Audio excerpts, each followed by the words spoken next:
Ka-rescue, may tumawag sa atin. Kailangan nila ng rescue. Ang reklamo ng driver, nanginginig daw yung makina, lalo na kung i-accelerate. Lalo na kung i-berate niya, nanginginig. Pati kaha ng aba nila, pati chassis. Ramdam daw yung umuuga yung buong kaha. Tara ka-rescue. I-rescue natin sila sa Katmon, Malabon. Tsaka kung bago ka pala sa channel ko, huwag niyo kalimutan mag-subscribe. Tsaka paki-hit na rin yung notification bell natin para lagi kayong updated sa sunod ko pang mga video. Tsaka shoutout nga pala sa masugid nating mga followers, subscribers, si Brian Mission at tsaka si Bitoy Pawe, mga idol. Shout out sa inyo. Tara, samahan niya ako. Mangaliko tayo. Malabo naman tayo. 4HF1 pala to, mga ka-rescue. Tara.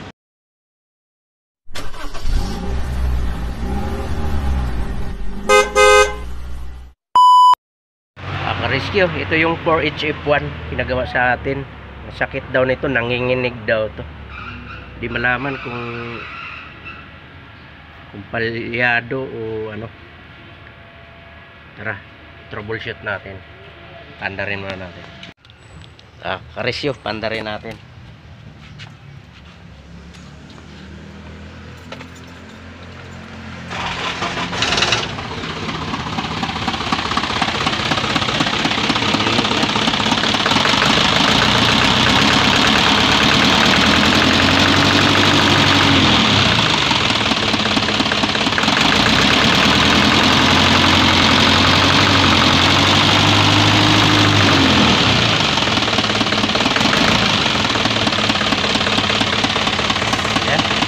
Nanginginig nga. Palyado nga ka-rescue. Troubleshoot natin to. Titingnan natin kung buo yung mga injector nozzle nya, yung apat na yan. Pag binuksan natin, pag nanginginig, ibig sabihin buo yun. Ibig sabihin may reaction. Yan, buo siya.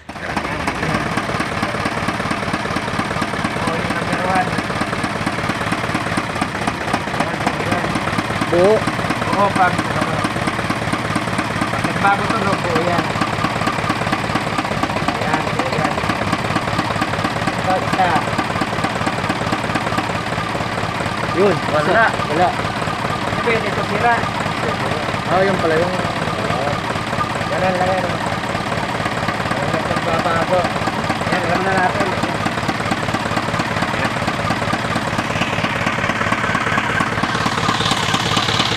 subok natin, pagpalitin din natin to. Kung lilipat dito, ibig sabihin para ma-probe na ito sira. Tara, ka-rescue na pagpapalit na natin. Yung number 4 nilagay na natin sa number 1. Number 1 nilagay natin sa number 4.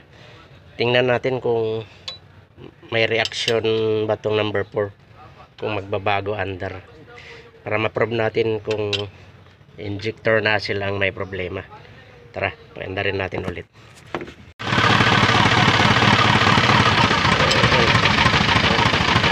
Bago.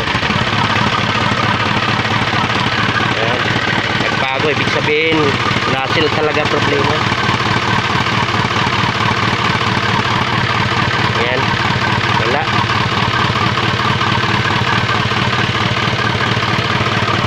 Ayan. Ayan. Injector nozzle problema.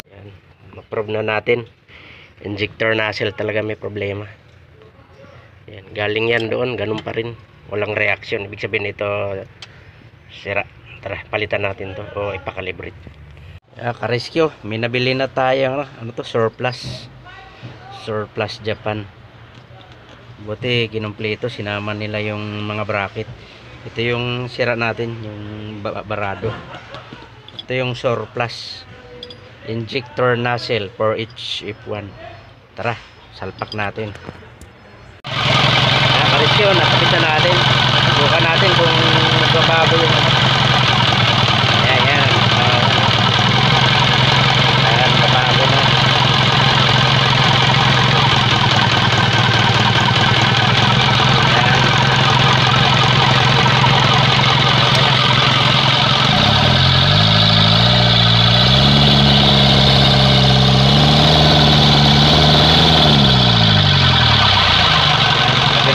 cleaner.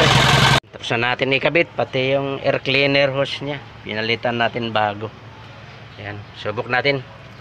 Start.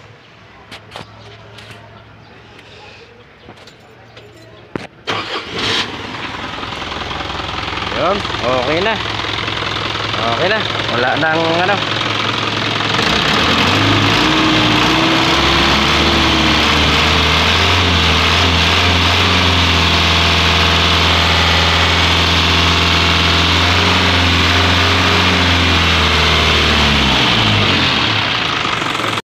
Yan, ka-rescue. Nadali na natin yung 4HF1 na malakas manginig. Magba-vibrate. Buti injector nasin lang yung naging problema. Napalitan na natin. Isang piraso lang. Ganyan lang mag-troubleshoot, ka-rescue. Kung paano malaman yung sira. Sundan nyo lang yung mga video ko para ma-i-apply nyo rin pag kayo gumawa. Lalo na sa mga baguhan. Mga ka-rescue, huwag niyong kalimutan pala mag-subscribe. Tsaka pakipindot na rin yung notification bell natin para lagi kayong updated sa sunod ko pang mga video. Hanggang dito na lang, ka-rescue. Thank you.